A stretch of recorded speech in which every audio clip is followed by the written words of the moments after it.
le poison qui se déguise en refuge.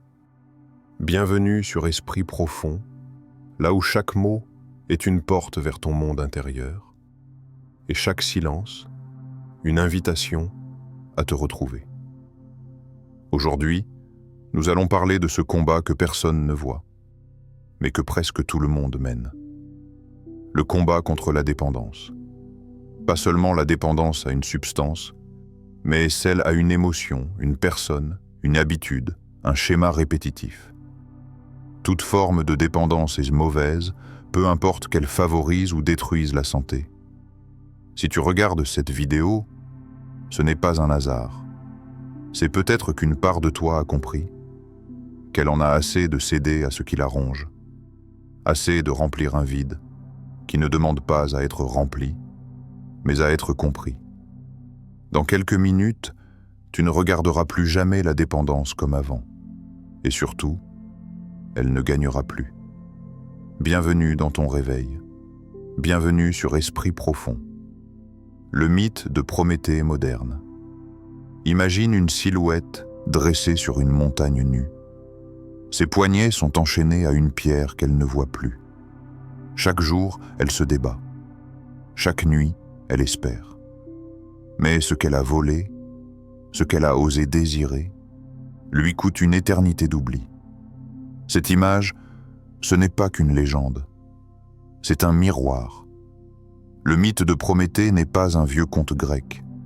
C'est un langage ancien pour dire une vérité moderne. Tu as volé le feu. Ce feu, c'est ton désir, ta conscience, ta capacité à imaginer une autre vie que celle qu'on t'avait programmée. Mais voilà le paradoxe. Plus tu t'éveilles, plus la douleur se fait sentir. L'homme moderne ne s'est pas trouvé lui-même. Il a perdu contact avec ses racines. Et alors, à défaut de lumière authentique, tu te replies sur les torches artificielles, les plaisirs rapides, les distractions creuses, les dépendances sournoises, pas par faiblesse, mais parce que c'est ce que l'on fait, quand le feu sacré s'est éteint. Quand l'âme crie famine, même une braise toxique semble rassurante. Tu ne cherches pas le plaisir, tu cherches une réponse. Et la dépendance se présente, non pas comme un poison, mais comme un soulagement. Tu crois boire pour t'amuser, mais tu bois pour oublier la lumière que tu n'arrives plus à toucher. Tu scrolles sans fin, non parce que ça t'intéresse, mais parce que chaque silence réveille l'écho d'un vide. Tu t'accroches à cette relation, parce qu'en elle, tu espérais trouver ton reflet oublié. Et ainsi, Prométhée moderne, tu portes tes chaînes non pas par punition divine, mais parce que tu as oublié pourquoi tu as volé le feu. Tu as oublié que ce feu n'était pas un caprice, mais une mission, un appel. La dépendance n'est pas une faute morale. Elle est le langage déformé de quelque chose de sacré en toi, qui tente, maladroitement, de survivre. Elle est le cri d'un fragment de toi, exilé, affamé, et prêt à tout pour ne pas disparaître. Mais regarde bien. Ce n'est pas ta dépendance qui t'enchaîne, c'est l'oubli de ton feu intérieur. Alors questionne-toi. Qu'ai-je échangé contre un peu de confort? Qu'ai-je sacrifié de mon essence pour combler un vide? Et surtout, et si ma souffrance n'était pas un ennemi mais un messager qui te murmure « Rappelle-toi qui tu es, ce feu, tu ne l'as pas volé, tu l'as réveillé et il attend encore que tu le portes. » Le labyrinthe de l'ombre. Tu veux te libérer? Tu veux briser le cycle? Alors il ne suffit pas de résister à la dépendance. Il faut en comprendre la racine. Et pour cela, il faut oser descendre. Pas dans les hauteurs de la motivation, pas dans les affirmations sans ancrage, mais dans le sous-sol de ton esprit, dans les ruelles humides et poussiéreuses de ce que tu as préféré oublier. Car oui, chaque dépendance est une fuite, mais une fuite déguisée en confort, une échappatoire qui s'enroule autour de toi, comme un drap chaud sur une plaie non soignée. Puis, celui qui regarde à l'extérieur rêve. Celui qui regarde à l'intérieur s'éveille. Tu regardes à l'extérieur depuis trop longtemps, vers les autres, vers les modèles, vers les solutions prêtes à consommer. Mais à l'intérieur, il y a un territoire que tu n'as jamais exploré. Ou peut-être que si, mais tu en es ressorti trop vite. Dans ce labyrinthe, chaque dépendance est un indice, une trace, un cri ancien que tu n'as pas entendu. Pourquoi bois-tu vraiment? Pour t'amuser? Ou pour anesthésier cette sensation d'inadéquation que tu traînes depuis l'adolescence? Pourquoi t'acharnes-tu à vouloir plaire, si ce n'est pour compenser un rejet que tu n'as jamais digéré? Pourquoi cette pulsion d'achat, de nourriture, de contrôle, si ce n'est pour remplir une faille que tu refuses d'examiner? Regarde bien, la dépendance n'est pas l'ennemi, c'est un masque. Ce qui se cache derrière, c'est ton ombre. Et ton ombre, ce n'est pas le mal. C'est tout ce que tu n'as pas voulu regarder. La peur, la honte, l'humiliation, la colère retenue. Ce sont les blessures de l'enfance que tu as recouvertes de performance. Les souvenirs que tu as étouffés sous des couches de normalité. Carl Jung l'a compris mieux que personne. Nous ne sommes pas entiers tant que nous n'avons pas accepté cette part que nous rejetons. Et la dépendance, bien souvent, c'est le cri de cette part abandonnée. Mais il ne s'agit pas ici de se juger. Ce n'est pas un tribunal. C'est une exploration, un acte de courage intérieur. As-tu remarqué que certaines douleurs se répètent comme des cercles qui tournent en boucle? Ce n'est pas le hasard. C'est ton inconscient qui te parle. Et il parle en symboles, en comportements, en malaise. Et toi, depuis combien de temps fuis-tu ta propre voix? Depuis combien de temps vis-tu à la surface, pendant que ton ombre crie dans les profondeurs? Le labyrinthe n'est pas ton ennemi. C'est un chemin. Et à l'intérieur, ce n'est pas un monstre que tu trouveras. C'est un enfant. Un fragment oublié de toi-même qui attend que tu viennes le chercher. Pose-toi. Quand ai-je ressenti pour la première fois cette douleur que je fuis aujourd'hui? Qu'est-ce que cette habitude cherche à me protéger d'éprouver à nouveau? Et si cette douleur n'était pas là pour me punir, mais pour me guider vers ma vérité? Tu veux te libérer? Commence par écouter ce que ta dépendance essaie de dire à ta place. Le désir, malédiction ou boussole. Écoute. Il y a un mouvement en toi. Silencieux, incessant. Un souffle qui cherche quelque chose, sans toujours savoir quoi. Tu crois désirer un objet, une chose, une personne. Mais la vérité, c'est que ton désir ne vise jamais la chose. Il vise ce que cette chose éveille en toi. Tu ne veux pas la cigarette. Tu veux la paix qu'elle promet, le calme artificiel entre deux tempêtes internes. Tu ne veux pas ton téléphone. Tu veux fuir ce silence, qui te confronte à l'absence de sens. Tu veux sentir que tu existes, même brièvement, même numériquement. Tu ne veux pas cette énorme bouchée. Tu veux de la tendresse, tu veux du soin. Tu veux un moment d'abandon qui ne juge pas. La faim de l'âme ne se satisfait pas avec du pain.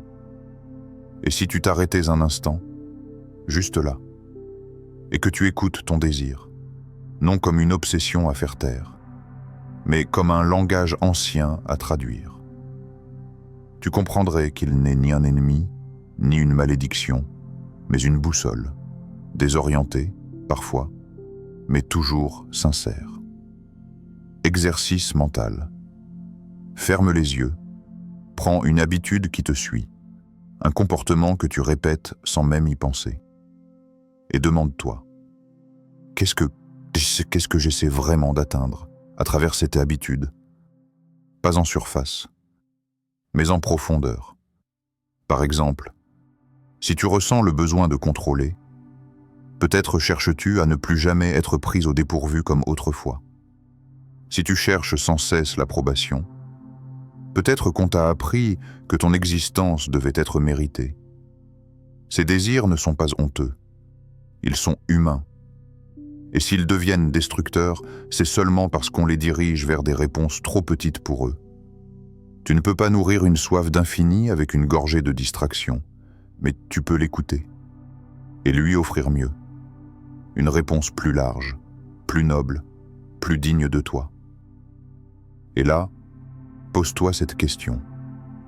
Quelle version plus haute, plus éveillée de moi pourrait répondre à ce besoin sans me trahir?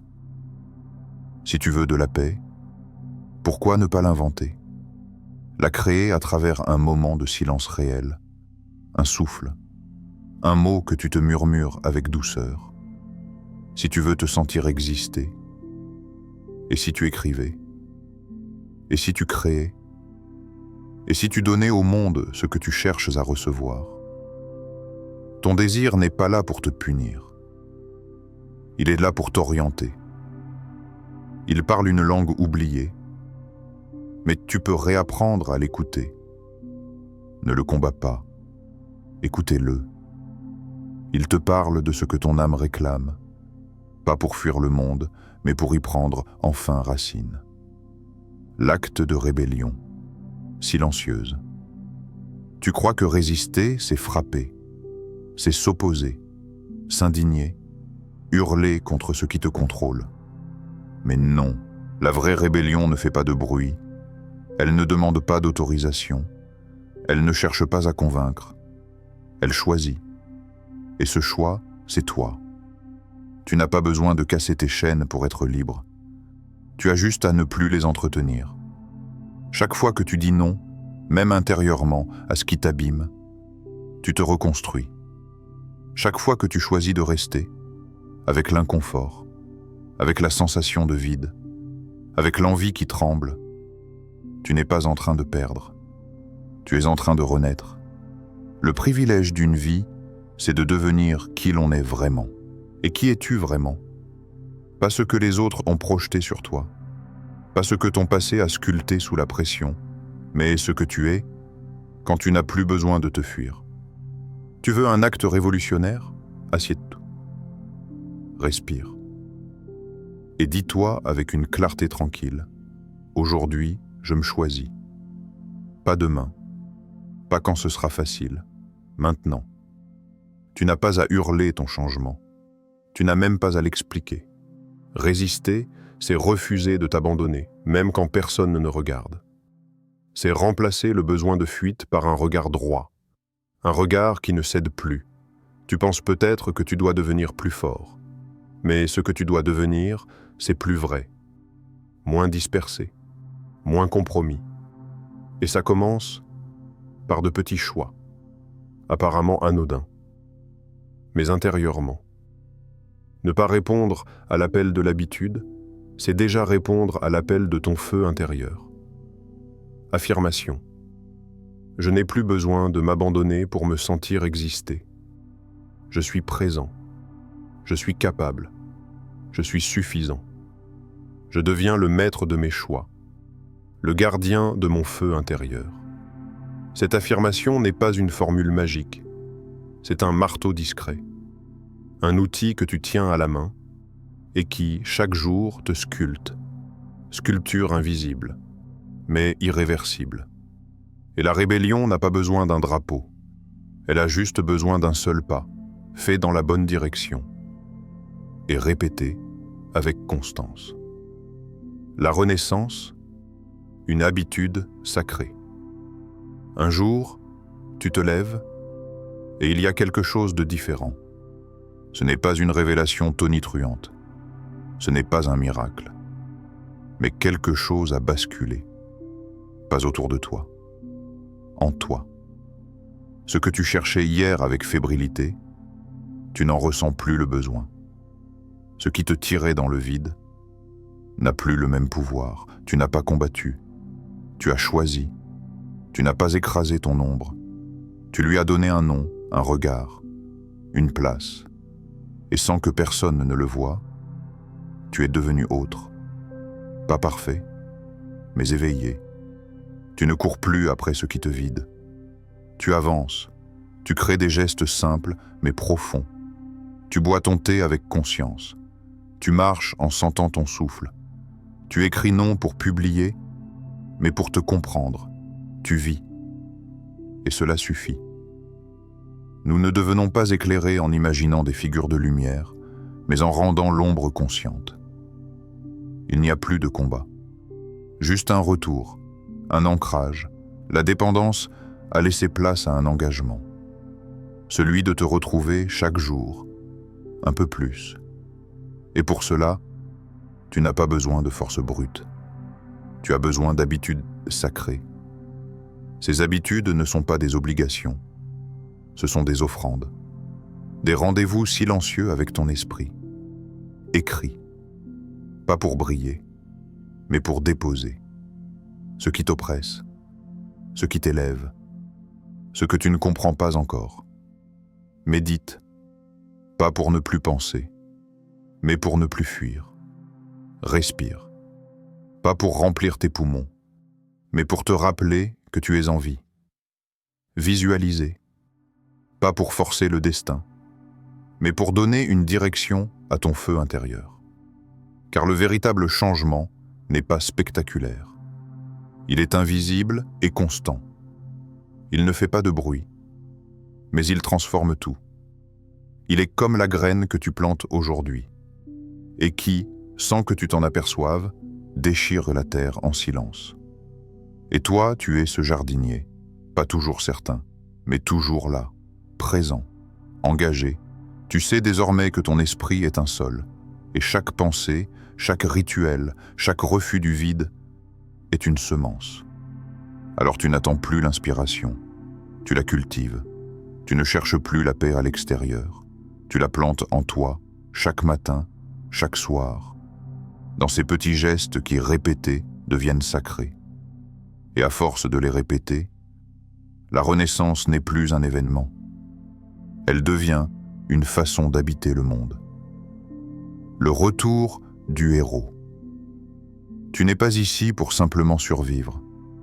Tu es ici pour te transformer, pour transmuter ta dépendance en discipline, ton vide en vision, ton passé en pouvoir. Ce chemin n'est pas facile, mais il est le seul qui mène vers la liberté véritable, celle où tu ne laisses plus jamais la dépendance gagner. Abonne-toi à Esprit Profond. Ici, chaque vidéo est une épreuve initiatique, un miroir qui reflète ton feu intérieur, un rappel essentiel. Tu n'es pas ton passé, tu es ce que tu choisis de devenir. Maintenant, dis-moi en commentaire, quelle dépendance t'a appris le plus sur toi-même? Et qui serais-tu si tu n'en étais plus l'esclave?